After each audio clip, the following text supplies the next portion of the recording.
എല്ലാവർക്കും നമസ്കാരം. പുതിയൊരു വീഡിയോയിലേക്ക് സ്വാഗതം. ഇന്നത്തെ വീഡിയോയിൽ വർഗചക്രങ്ങൾ അല്ലെങ്കിൽ വർഗങ്ങൾ അല്ലെങ്കിൽ അംശക ചക്രങ്ങൾ എന്നാൽ എന്ത് എന്നതിനെക്കുറിച്ച് നമ്മൾക്ക് പഠിക്കാം. ഇതിൻ്റെ ആവശ്യങ്ങൾ എന്താണ് എന്നതിനെക്കുറിച്ചാണ് പ്രധാനമായിട്ടും ഇന്നത്തെ വീഡിയോയിൽ പറയുന്നത്. ഇതെങ്ങനെ തയ്യാറാക്കാം എന്നുള്ളതും എങ്ങനെ കണ്ടെത്താം എന്നുള്ളതും അതിൻ്റെ ഫലഭാഗത്തെക്കുറിച്ചുമൊക്കെ നമ്മൾക്ക് അഡ്വാൻസ്ഡ് ആയിട്ടുള്ള ക്ലാസ്സുകളിൽ പഠിക്കാം. ഇപ്പോൾ ഏകദേശം അതിൻ്റെ മുഖവുര ആയിട്ട് കുറച്ച് കാര്യങ്ങൾ പറയുന്നു എന്ന് മാത്രം. എന്താണ് അംശകചക്രം അല്ലെങ്കിൽ വർഗചക്രം എന്നതുകൊണ്ട് ഉദ്ദേശിക്കുന്നത് എന്ന് നമ്മൾക്ക് ആദ്യം നോക്കാം. നമ്മൾ പഠിച്ചിട്ടുണ്ട് കഴിഞ്ഞ ക്ലാസ്സുകളിൽ ഭാവങ്ങളെ പറ്റി. അപ്പോൾ ഓരോരോ ഭാവങ്ങളും ജീവിതത്തിൻ്റെ വിവിധ ഏരിയകളെ തലത്തെയാണ് കാണിച്ചു തരുന്നത്. അപ്പോൾ അങ്ങനെയുള്ള ഭാവങ്ങളുമായി ബന്ധപ്പെട്ടിട്ട് വർഗചക്രങ്ങൾ ഉണ്ടാകും അല്ലെങ്കിൽ അംശകചക്രങ്ങൾ ഉണ്ടാകും. ഈ അംശകചക്രം കൊണ്ട് നമ്മൾക്ക് എന്ത് ചെയ്യാം? ആ ഭാവത്തെക്കുറിച്ച് ഡീറ്റെയിൽ ആയിട്ട് വിശദീകരിച്ച് നോക്കാൻ പറ്റും എന്നതാണ് കാര്യം. ഉദാഹരണത്തിന് നവാംശം വിവാഹവുമായി ബന്ധപ്പെട്ട ഒരു വർഗചക്രമാണ് അല്ലെങ്കിൽ അംശകചക്രമാണ് എന്ന് നമുക്കറിയാം. 7ാം ഭാവം കൊണ്ട് നമ്മൾ വിവാഹത്തെ ചിന്തിക്കുമ്പോൾ അതിൻ്റെ ഡീറ്റെയിൽ ആയിട്ടുള്ള വിശകലനത്തിന് വേണ്ടിയിട്ട് നമ്മൾക്ക് നവാംശത്തെ ഉപയോഗിക്കാം. അതുപോലെ 5ാം ഭാവം കൊണ്ട് നമ്മൾ സന്താനങ്ങളെ ചിന്തിക്കുന്നു ജാതകത്തിൽ ഗ്രഹനിലയിൽ. എന്നാൽ സപ്താംശ ചക്രം കൊണ്ട് സന്താനങ്ങളെക്കുറിച്ച് ഡീറ്റെയിൽ ആയിട്ട് നമ്മൾക്ക് കണ്ടെത്താൻ കഴിയും, കാര്യങ്ങൾ അറിയുവാൻ പറ്റും. ഇതുപോലെ ഓരോരോ ഭാവവുമായിട്ട് ബന്ധപ്പെട്ടിട്ട് അംശകങ്ങൾ അല്ലെങ്കിൽ വർഗങ്ങൾ ഉണ്ടാകും. അതത് ഭാവത്തിൻ്റെ ഡീറ്റെയിൽ ആയിട്ടുള്ള കാര്യങ്ങൾ അന്വേഷിക്കാൻ അല്ലെങ്കിൽ കണ്ടെത്താൻ നമ്മളെ സഹായിക്കുന്നു എന്നുള്ളതാണ് വർഗചക്രത്തിൻ്റെ പ്രത്യേകത അല്ലെങ്കിൽ അതിൻ്റെ ഉപയോഗം എന്ന് പറയുന്നത്. ഇനി എങ്ങനെയാണ് ഇത് ഗ്രഹനിലയിൽ നിന്നും ഡിറൈവ് ചെയ്തെടുക്കുന്നത് എന്നുള്ളത് കൂടി നമ്മൾ ശരിയ രീതിയിൽ മനസ്സിലാക്കിയിരിക്കേണ്ടതുണ്ട്. അംശകം അല്ലെങ്കിൽ വർഗം എന്ന് പറയുമ്പോൾ തന്നെ നമ്മൾക്ക് മനസ്സിലാകും അതൊരു ഡിവിഷനാണ് അല്ലെങ്കിൽ ചെറിയതായിട്ടുള്ള എന്തോ കാര്യമാണ്, പൂർണ്ണമല്ല അംശമാണ് എന്നാണ് അർത്ഥമാക്കുന്നത്. നവാംശം, സപ്താംശം എന്നൊക്കെ പറയുന്നത് കേട്ടിട്ടുണ്ടാകും. സത്യത്തിൽ ഇവിടെ ചെയ്യുന്നത് എന്താണെന്ന് വെച്ചാൽ രാശി ചക്രത്തിലെ രാശികളെ വിഭജിച്ചിട്ടാണ് അംശകങ്ങൾ ഉണ്ടാക്കിയെടുക്കുന്നത്. അത് പേര് പോലെ തന്നെ ആ പേരുമായി ബന്ധപ്പെട്ട് ഒരു നമ്പറും കൂടെ ഉണ്ടാകും. സംസ്കൃതത്തിൽ പറയുകയാണെങ്കിൽ നവാംശകം, എക്സാമ്പിൾ 9 അംശകം എന്നുള്ള രീതിയിലാണ്. അതായത് ഒരു രാശിയെ 9ആയിട്ട് വിഭജിച്ചിട്ട് ആണ് നമ്മൾ നവാംശം ഉണ്ടാക്കിയെടുക്കുന്നത് എന്ന് പറയാം. സപ്താംശമാണെങ്കിൽ അത് ഒരു രാശിയെ 7ആയിട്ട് വിഭജിക്കുമ്പോഴാണ് നമ്മൾക്ക് സപ്താംശം ലഭിക്കുന്നത്. ഇങ്ങനെ ഓരോരോ അംശവുമായിട്ടും നമ്മൾ ഒരു നമ്പർ ചേർത്തിട്ടാണ് മിക്കവാറും പറയാറുള്ളത്. ചില എക്സെപ്ഷൻസ് ഉണ്ടെങ്കിൽ പോലും ഒരുവിധം കേസുകളിലെല്ലാം തന്നെ അംശകത്തോട് ഒരു നമ്പർ ചേർത്തിട്ടാണ് പറയാറ്. ആ നമ്പർ കൊണ്ടാണ് ഒരു രാശിയെ ഹരിച്ചിട്ട് അതിൻ്റെ അംശകങ്ങൾ ഡിറൈവ് ചെയ്തെടുക്കുന്നത് എന്ന് സാമാന്യേന നമ്മൾക്ക് പറയാം. ഉദാഹരണത്തിനായിട്ട് നമ്മൾ നവാംശം എടുക്കുന്നു എന്ന് വിചാരിക്കുക. ഒരു രാശിയെ അതായത് 30 ഡിഗ്രിയെ നമ്മൾ 9 കൊണ്ട് ഹരിക്കുകയാണ്. അങ്ങനെ വരുമ്പോൾ 3 ഡിഗ്രി 20 മിനിറ്റ് വീതമുള്ള 9 പാർട്ടുകൾ നമ്മൾക്ക് ലഭിക്കും. ഈ ഓരോരോ പാർട്ടുകളും ഓരോരോ അംശകങ്ങളാണ്, നവ അംശകങ്ങളായിട്ട് പറയാം. അതുപോലെ എല്ലാ രാശിയെയും നമ്മൾ 12 രാശിയും എന്ത് ചെയ്യുന്നുണ്ട്? 9 കൊണ്ട് ഹരിച്ചിട്ട് ഈ 12 രാശികളിലായിട്ട് ഓരോന്നിലും 9 വീതം 12 രാശി 108 അംശകങ്ങൾ അവിടെ നമ്മൾക്ക് ലഭിക്കും. അതായത് രാശിചക്രത്തിൽ മൊത്തം 108 നവാംശകങ്ങൾ എന്ന് വേണമെങ്കിൽ പറയാം. ഈ രീതിയിൽ തന്നെയാണ് മറ്റുള്ള അംശകങ്ങൾ കാണുന്നത്. സപ്താംശമാണെങ്കിൽ ഒരു രാശിക്ക് 7 അംശങ്ങൾ ഡിവിഷൻ കിട്ടും.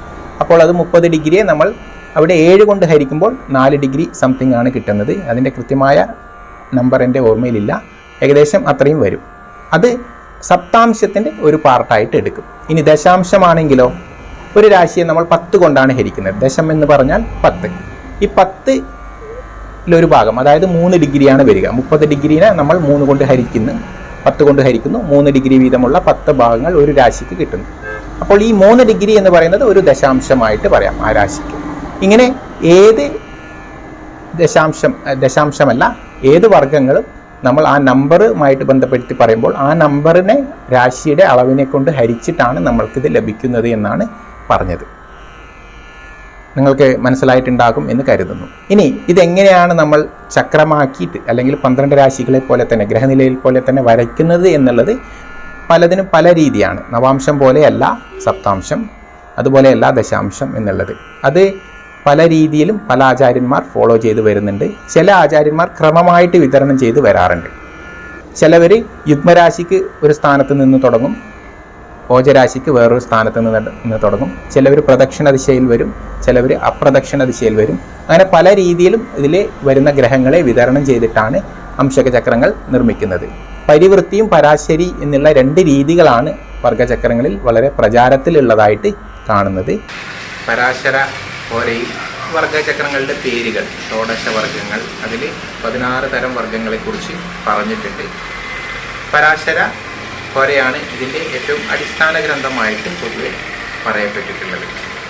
ഇനി ഈ ഗ്രഹങ്ങളെ എങ്ങനെയാണ് ഓരോ അംശക ചക്രത്തിലും വിതരണം ചെയ്യുന്നത് എന്ന് ചെറിയൊരു രീതിയിൽ പറയാം.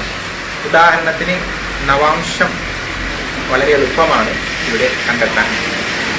പരിവൃത്തി രീതിയിലാണ് എങ്കിൽ നവാംശം പരിവൃത്തിയാണെങ്കിലും പരാശരിയാണെങ്കിലും എല്ലാം ഒരുപോലെ തന്നെയാണ് വരുന്നത്. അത് എങ്ങനെയാണ് എന്ന് ഉദാഹരണമായിട്ട് പറഞ്ഞിട്ട് ഈ വീഡിയോ നമ്മൾക്ക് ഉപസംഹരിക്കാം. ഇവിടെ ഒരു ഗ്രഹം മേടം രാശിയിൽ 15 ഡിഗ്രിയിൽ നിൽക്കുന്നു എന്ന് കരുതുക. അങ്ങനെയാണെങ്കിൽ അത് ആ രാശിയിൽ നവാംശം എടുത്തു കഴിഞ്ഞാൽ അത് എത്രാമത്തെ അംശകമായിട്ട് വരുമെന്ന് നമ്മൾ കണ്ടെത്തേണ്ടതുണ്ട്. നമ്മൾക്കറിയാം 3 ഡിഗ്രി 20 മിനിറ്റാണ് ഒരു അംശകം. അങ്ങനെ വരുമ്പോൾ 6 ഡിഗ്രി 40 വരെ 2 അംശകം, 6 ഡിഗ്രി 40 മിനിറ്റ് മുതൽ 10 ഡിഗ്രി വരെ 3 അംശകം, 10 ഡിഗ്രി മുതൽ 13 ഡിഗ്രി 20 മിനിറ്റ് വരെ 4ാമത്തെ അംശകം, 13 ഡിഗ്രി 20 മിനിറ്റ് മുതൽ 16 ഡിഗ്രി 40 മിനിറ്റ് വരെ 5ാമത്തെ അംശകം.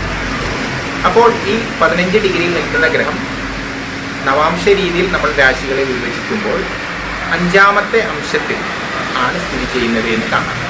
അപ്പോൾ നമ്മൾ ചെയ്യേണ്ട വിഷയം മേടം രാശി തൊട്ട് എണ്ണി തുടങ്ങണം. പ്രദക്ഷിണ ദിശയിൽ മേടം, ഇടവം, മിഥുനം, കർക്കിടകം, ചിങ്ങം. ചിങ്ങമാണ് 5ാമത്തെ രാശിയായിട്ട് വരുന്നത്. അപ്പോൾ മേടം രാശി 15 ഡിഗ്രിയിൽ നിൽക്കുന്ന ഒരു ഗ്രഹമോ അല്ലെങ്കിൽ ലഗ്ന ബിന്ദുവോ നവാംശകത്തിൽ എവിടെയായിട്ട് എഴുതേണ്ടി വരും? ചിങ്ങം രാശിയിൽ എഴുതേണ്ടി വരും. ഈ രീതിയിലാണ് നമ്മൾ ഓരോരോ രാശികൾക്കും കണക്കുണ്ട്. മേടം രാശിക്ക് അതേ രാശി വെച്ചിട്ടാണ് തുടങ്ങേണ്ടത്. എന്നാൽ ഇടവൻ രാശിക്ക് അതിൻ്റെ 9ാമത്തെ രാശി വെച്ചിട്ട് തുടങ്ങേണ്ടതായിട്ടുണ്ട്. കാരണം മേടം കഴിയുന്നത് 9ാമത്തെ അംശകം ധനുവിലായിരിക്കും. അവിടുന്ന് തുടർന്ന് വരുന്നത് മകരമാണ്. അപ്പോൾ ആ മകരം വെച്ചിട്ട് വേണം ഇടവം രാശിയിലെ അംശകം തുടങ്ങാൻ. അപ്പോൾ ഇടവൻ രാശിയിൽ ആദ്യത്തെ അംശകത്തിൽ, അതായത് ആദ്യത്തെ 3 ഡിഗ്രി 20 മിനിറ്റിനുള്ളിൽ ഒരു ഗ്രഹം നിന്നാൽ അതിൻ്റെ അംശകം എവിടെ വരും? മകരം രാശിയിൽ വരും. നവാംശകത്തിൽ എഴുതുമ്പോൾ അതിനെ മകരം രാശിയിൽ സൂചിപ്പിക്കേണ്ടതുണ്ട്. ഈ രീതിയിലാണ് നമ്മൾ ഓരോ അംശകത്തിനും അതത് രീതിയിൽ വിഭജിച്ചിട്ട് ഗ്രഹം എത്രാമത്തെ അംശത്തിലാണോ നിൽക്കുന്നത് എന്ന് കണ്ടെത്തി അതിനനുസരിച്ച് ക്രമമായിട്ട് വിതരണം ചെയ്ത് ഗ്രഹചക്രത്തെ പോലെ തന്നെ അംശക ചക്രങ്ങളും ഡിറൈവ് ചെയ്ത് എടുക്കുന്നത്. അംശക ചക്രത്തെക്കുറിച്ച് ഒരുപാട് പഠിക്കാനുണ്ട്. ഓരോ അംശക ചക്രത്തെക്കുറിച്ചും അത് എങ്ങനെയാണ് കണ്ടെത്തുന്നത് എന്നതിനെക്കുറിച്ചും അതിന് പല ഭാഗത്തിൽ എങ്ങനെ ഉപയോഗിക്കാം എന്നതിനെക്കുറിച്ച് നമുക്ക് തീർച്ചയായിട്ടും വ്യക്തമായിട്ട് പഠിക്കാം. ഇപ്പോൾ ഒരു മുഖവരയായിട്ട് ഈ കാര്യം മനസ്സിലാക്കിയിരിക്കണം എന്നുള്ളതാണ് പറയാനുള്ളത്. ഈ വീഡിയോ നിങ്ങൾക്ക് എല്ലാവർക്കും ഇഷ്ടമായിട്ടുണ്ടാകുമെന്ന് കരുതുന്നു. വീഡിയോ കണ്ട എല്ലാവർക്കും നന്ദി, നമസ്കാരം.